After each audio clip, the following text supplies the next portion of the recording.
It's in the name. Welcome into the Helping Healing Humor podcast with Ben and Travis. Joining us on today's episode is Kim Chandler. Kim is the elementary principal at Mars Hill Bible School. Kim is a 4-year survivor of breast cancer, and today's discussion is about her journey.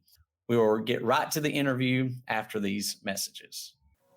This episode of the Helping Healing Humor podcast is brought to you by the 3rd annual Bella's Snowball 5K and 1 Mile Fun Run on Saturday, November 12th at 8 a.m. during the Host of Christmas Past weekend in Fayetteville, Tennessee.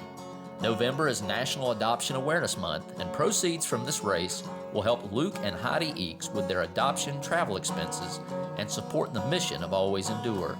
This event is fun for the whole family. Meeting Queen Elsa, face painting, bubble zone, and candy are just a few things to look forward to. We want to see everyone dressed up.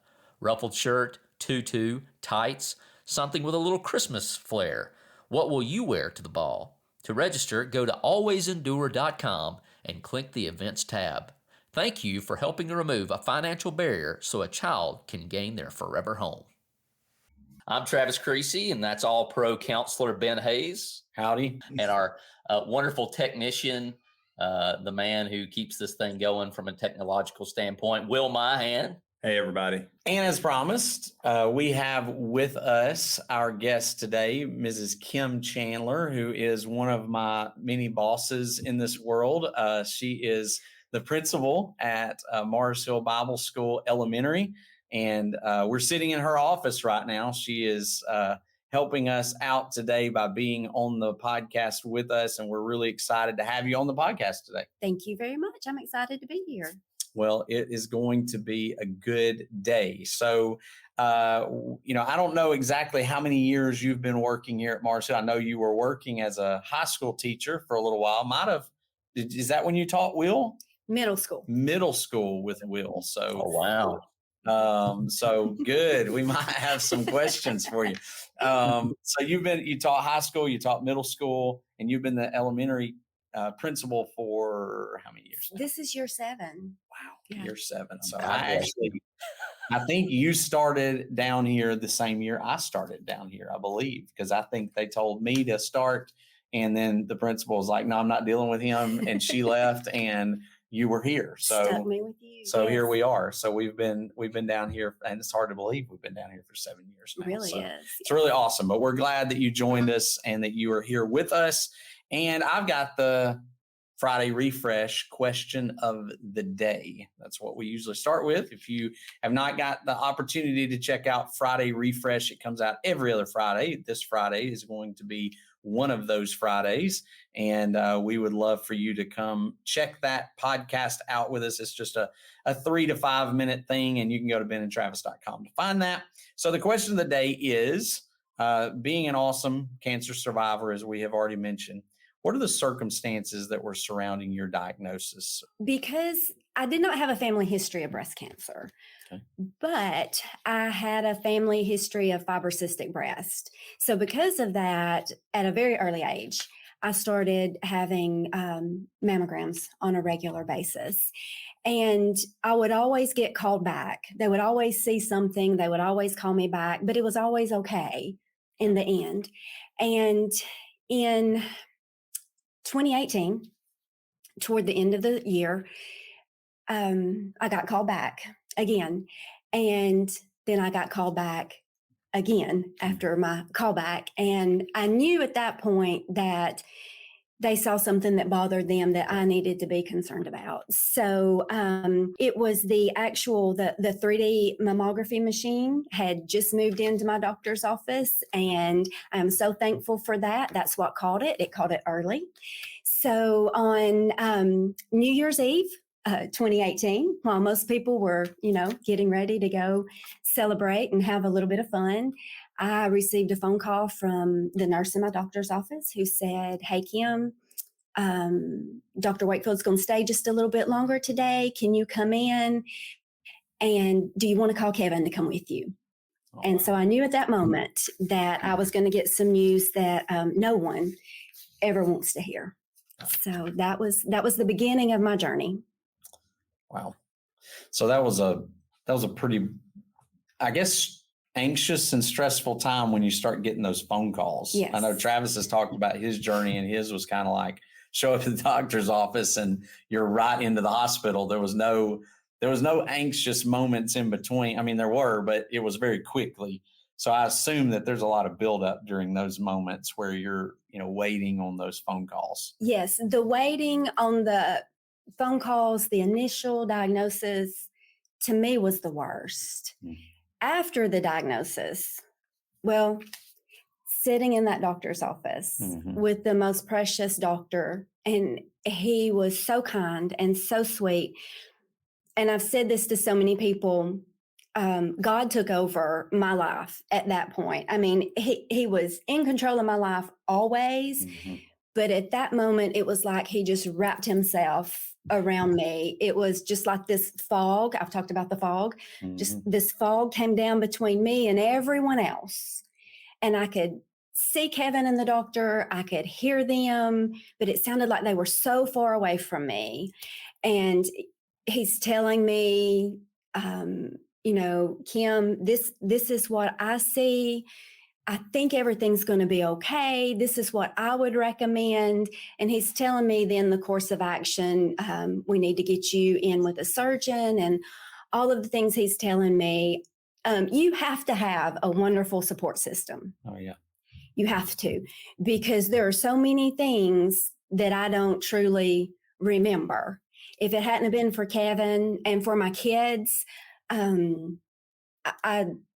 I don't know how I would have gotten through it like I did, because they were always there with me. They were always listening. They always, they had my back. They knew what I needed to do. And they were always reminding me, hey, you remember, you're supposed to be doing this. The doctor said to do this, So you have to have that support system, because I feel like for the first 3 years, I'm on year 4, the first 3 years I walked through that fog. And at some point, when year 4 rolled around, it's like that lifted, and I felt like me again. Yeah. So it's a wonderful I feeling. can imagine that's hard. I mean, I've been in those doctor's appointments with Dad and others that, they're given so much information. It's good to have other ears in the room with you, because it's hard to remember all that. Absolutely. Ms. Chandler, you talk about your diagnosis, and then usually what comes after that, of course, a lot of people is treatments. And Yes. so can you talk to us a little bit about like what treatments you went through, and Yes. even through those treatments, how people supported you? Okay. Yes. So that was a whirlwind, and it happened so quickly. From that New Year's Eve until January the 9th was my surgery date. I guess the diagnosis I received, while scary, was also pretty much best case scenario. I was able to get in with Dr. Stevens, and he is no longer in our area, but he was the most amazing surgeon. And from the moment I met with him, he explained everything. Of course, Kevin's sitting right there, so he can remind me of all of that later on. And I asked him, I said, just speak to me like I am sitting here in this room and you are talking to your mother. What would you recommend to your mother? And his recommendation was a lumpectomy, followed by radiation. No chemotherapy seemed to be needed at the time, and then a 5-year period of tamoxifen. My cancer stage was a 1B, and so it was about the size of a pea, is what I'm told. And we did catch it early, thankfully, to that 3D mammography machine. So if anybody out there listening has a choice, that's what you want. You want to go with a doctor who can offer that. That's wonderful. And the day of my surgery, which happened on January 9th, 2019, I was more than a little nervous, to say the least. But I had an amazing support system. Kevin and my kids. Ben came down to the hospital waiting room that morning. Josh Webster was there, my parents, Kevin's mom. So many people were there. And as nervous as I was, there was a time where I felt an amazing calm come over me. And I was told later, how many people were praying for me and that they were praying here at school and they were praying in that waiting room. And so I have no doubt that's what that calm was that came over me at that time. And I'm so thankful for all of that. My surgeon prayed for me. He came in the area where they were getting me ready, and he had a prayer with me before the surgery. There's somewhere in all of that, there's an amazing doctor that I had contact with that day who was putting the wire in to guide the surgeon. I have no idea who he is. I do not know what his name is, but he looked at me and he put his hand on my shoulder, and he knew me through friends at Mars Hill. Okay. And he said, Kim, you're going to be okay. And that's exactly what I needed to hear at that moment. And so that was amazing. God just put so many people in my path from the time that I got that diagnosis. Still today, he's still putting people there that have just said the right thing at the right time to me and have really helped me throughout. My cancer was estrogen fueled. So it was, hormonal. And therefore that's the tamoxifen for 5 years. And I'm on year 4 of that. So hopefully one more year and I get to come off of all of that.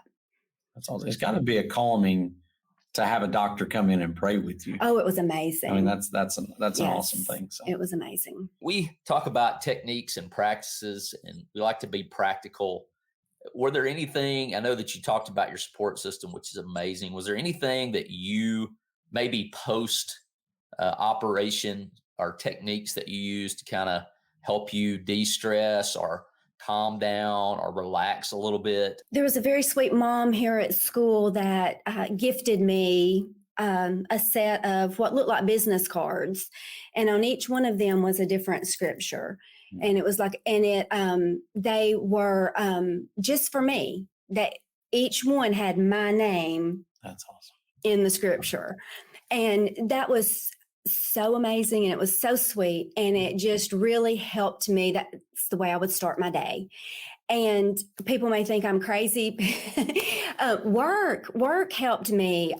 So, I was in the doctor's office telling them I can go back to work before they intended for me to come back to work. So I promised Dr. Wakefield, I said, I promise you, I will go to my office and I will sit there. I will not do anything that I'm not supposed to do if I can just go to work and be around people, because this is the most amazing place to work ever. I have the best people. They were and they still are, an amazing support to me. I walked in this morning and my door is decorated in breast cancer ribbons. And, there was a gift for me there.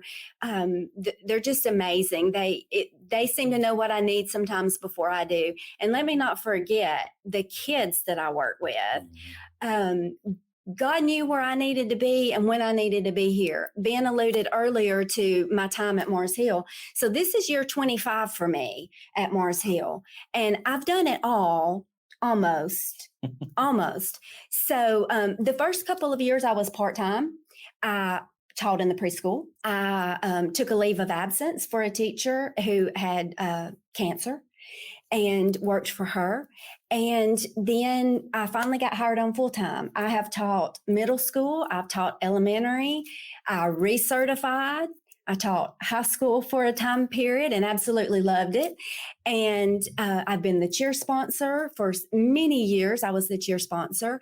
And then 7 years ago, once again, I recertified and I came back to the elementary as the elementary principal, and I'm loving it. I'm loving life down here. It's amazing. The kids, they keep me young. They help me smile.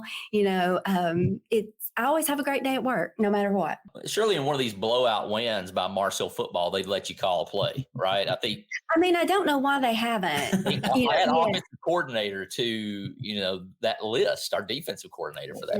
Yeah. Oh, we need to do that. Oh, what else? So I've also coached basketball before. Oh, wow. 2 times. And I'm 50-50. So I'm, what is that 500? Here at Mars Hill? Well, that's a big status thing if you've coached basketball at Mars Hill. Yes, and it was when basketball was king here at Mars Hill. So as the cheer sponsor, lots of times other than the basketball coach, I would be the only school official at some of these junior high games or whatever. So if the coach ever got ejected, guess who they called down from the stands? That's awesome. Me. Won one, lost one. That's awesome. God put you here with these little kids at the right time. And I know, it's always fun. I like doing car line in the morning because they get out. And there's some of them that get out with tears, but a lot of them get out with smiles and they're excited to see their friends and high fives and hugs. And I'm sure that was a big help to you during that time. As funny as it sounds, yeah, car line is one of my favorite times of the day. And I do it twice. It's the Ben and Kim show in the morning. We get them out. And then I join in with the teachers in the afternoon of putting them in the cars to go home. Lunchroom. I do lunchroom duty every day. It's crazy, but I love it. I mean, it's the interaction. Yeah, it's the interaction with the kids, and it's the stories they tell you. They raise their hand and they don't really need anything except that they have something they want to tell you. And it's wonderful. The hugs up and down the hallway, they will stop the whole class line to give you a hug. Well, if you ever need somebody to be honest with you. Oh, yes. Elementary school kids will tell you like it is. Yes, they will. And anything that's happened at their house this weekend. Yeah. Yes. You never know what's going to happen. Another question for you is, what are some do's and don'ts that you might share with listeners about caring for somebody who has breast cancer? I think the best advice I can give is just to be there and to listen. One of the hardest things I think we do in our society is listen, listen to hear. Many times people are always listening to comment, so they're not really listening. All I needed was love and support. I just needed to know that I had people that I could go to and I could talk to about whatever I needed to say. And there's no judgment, and they're going to listen to me, and they're not going to come back at me with, well, this person had this happen, because every breast cancer and probably cancer story, every treatment, it's different. No one is this. You could line up 50 people in here this morning who've had breast cancer, and it would be rare if any of us had the same journey through. So I think just be there and just listen, and just whatever that person needs at the time. They're gonna need help with meals. They're going to need help with their house and laundry and, and kids, if they've got little kids. My children were, of course, older, and Blake was able to take a leave from the Army and be home during that first week or so with me. And Morgan was able to be with me and go to things with me that, I needed. And Kevin went to everything. Kevin went, I say everything. He missed 2 visits at the doctor with me, and I'm still a little upset with him about that. I thought it would be okay, and he really had something important going on at work those times, and both times I just fell apart, but just knowing he was sitting in the waiting room, he couldn't come back with me, but just knowing he was sitting in the waiting room out there and I could see him when I walked out was what I needed.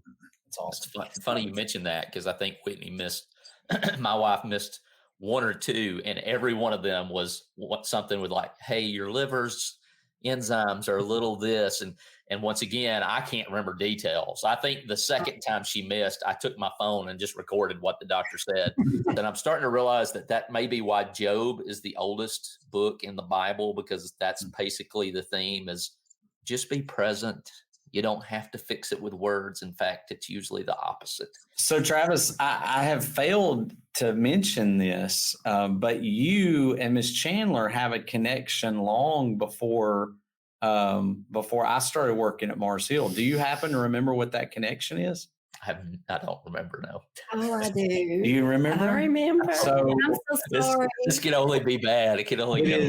It is Miss Chandler's son, Blake, that broke your rib at CYC in the very first video that we made at CYC when you got form tackled by her son.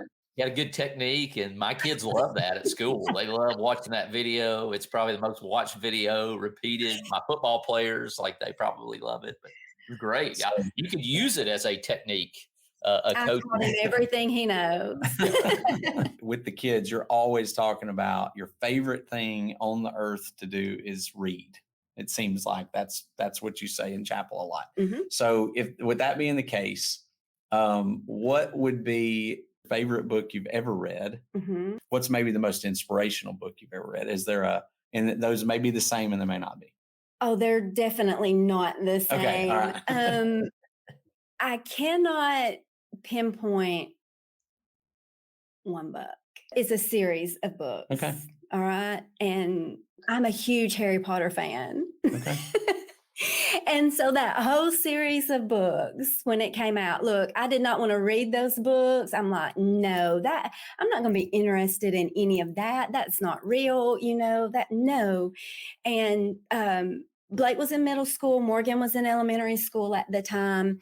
And he started reading this series. And I forget, it was about book 4, maybe, before I thought, you know what, I need to read these books and see what they're all about, because he is all into them. And Morgan has started wanting to read them, and he looked at me and he said, you got to go back and start all the way with the first one before you can't just jump in right here. And so I did. I went back and I just devoured those books, just one right after the other. And it got to a point in our house where, you had to pre-order those books to get them in a timely manner. And so the 3 of us would fight over them when it was delivered to the door, the next one coming out, we would fight over it. But I think the fact that that's something that we all enjoyed reading. And so, we all had that in common together, but there's just something about those books. I'm not really sure what it was. Did the movies do it justice? Yes, I love the movies. Okay, I watch reruns of those all the time. Kevin will walk in the room and just shake his head. My kids do She's too, watching those again. Inspirational book. I'm not 100% sure the exact title of this book or the author's name, but I went back in my phone while he gave me just a moment. But there's a book called I've Been Thinking, and there are a lot of devotionals in that book. And I have like 3 snapshots of that book, of pages from that book, and they're all leading up to the days of my surgery. It's like starting on January 6th. It's things that I read leading up to that. And it's a book that I've had for a very long time. I don't know where I got the book. I feel like somebody gave it to me. I'm not really 100% sure, but I started reading it again during that time, and it was just speaking to me. And so I was making snapshots of those pages leading up to my surgery. So probably a good point. A lot of the most inspirational things that we've ever read, we read them during the times that we needed them most. Absolutely. So that's a good I don't know that there's more terrifying words that my wife can say than I've been thinking. Because usually after that, I'm going to be motivated. No doubt I'll be motivated, but I like brace myself, I've been thinking. It's going to go downhill from there. Yes. I just said those words yesterday morning on the way to church. I said, hey, Kevin, I've been thinking. He went, oh, no. We just want to remind all of our listeners to be sure and hit that subscribe button. Also share this. We want as many people to hear this wonderful message, Ms. Chandler, that you've given to us. But as we kind of wrap things up, could you just let us know some things that we need to know about breast cancer, and maybe some statistics, things that you can share with us? Absolutely. So growing up, I had this horrible fear of that word cancer. And until I received my diagnosis, I don't think I knew but one person who had ever been diagnosed with breast cancer. And, we've come a really long way. So I feel like, that fear, well, I know the fear that was in me, it came from hearing my grandparents talk about, cancer, and I could tell that they had a fear of it, the fear of the unknown. But no one in my family had ever dealt with anything like this before.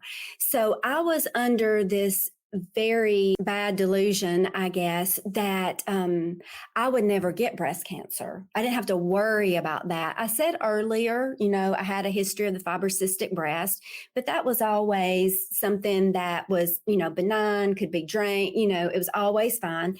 That came from one of my grandmothers. But I just thought, I don't have a breast cancer history in my family. Therefore, I don't have to worry about that. Well, surprise, I was diagnosed with breast cancer. So 1 in 8 women in our lifetime will be diagnosed with breast cancer. And I didn't know that until after I got my diagnosis. And that was very eye-opening. Only 5 to 10% of those diagnosed have a family history of breast cancer. So you have a bigger percentage out there who are diagnosed with no family history. One of the myths about breast cancer is, it's older women. And while the percentage is higher in those 50 and above, I wrote down this morning that 1 in 25 are under 40 when they're diagnosed. So yes, everybody out there that you care about, that you love yourself, make sure you have a doctor that you trust and that you can talk to, and get those yearly mammograms when the time comes for you to get it. They like to have you get like a baseline mammogram 5 years out from the time that you need to start getting those as a woman. But, go ahead and get those. Men get breast cancer. It's not as common. I think it's like 1 in 833, something like that, but they can get that. I have some other myths here that are common things that I always heard. And this is coming from the Breast Cancer Organization online. But, it says the myth is if you maintain a healthy weight, exercise regularly, eat healthy, limit alcohol, you don't have to worry about breast cancer. Well, I pretty much fit all of those. I exercised. I tried to eat healthy. I didn't drink. My weight was a healthy weight, and yet I was diagnosed. Then there's some out there that just are like off the wall. Like, where did that come from? There's a myth out there that says wearing a bra can cause breast cancer. Well, there's not any evidence to support that. There's a myth out there that says deodorant can cause it. And I think there's some things in deodorant that, but there's really no evidence to back up.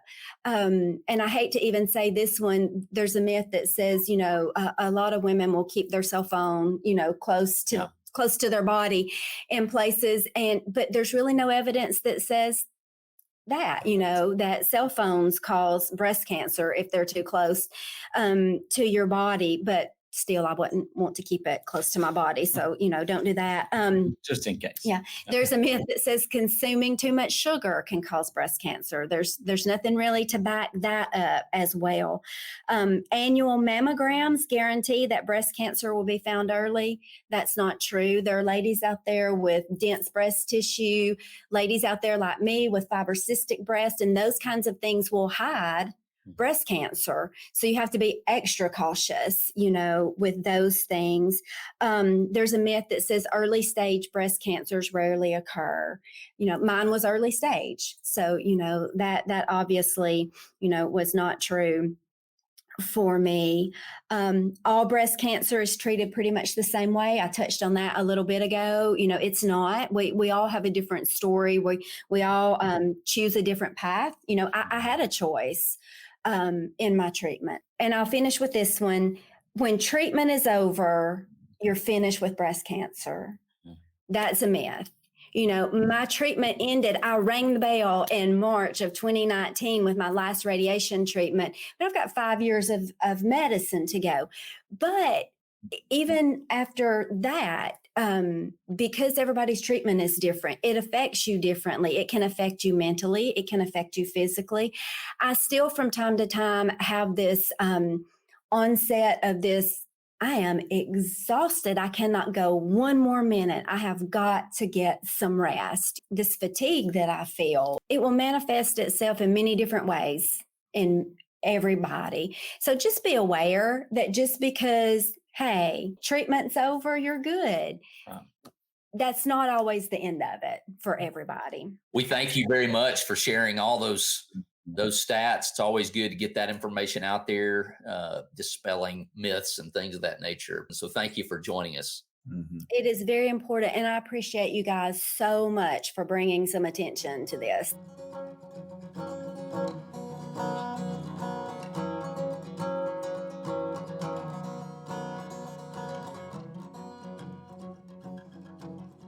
Thanks for being with us for this episode of the Helping Healing Humor podcast. Be sure to download our free ebook, 28 Days of Focused Living, at benandtravis.com and receive all of our Helping Healing and Humor extra content directly in your inbox. We look forward to having you join us at the same Ben and Travis time, same Ben and Travis channel.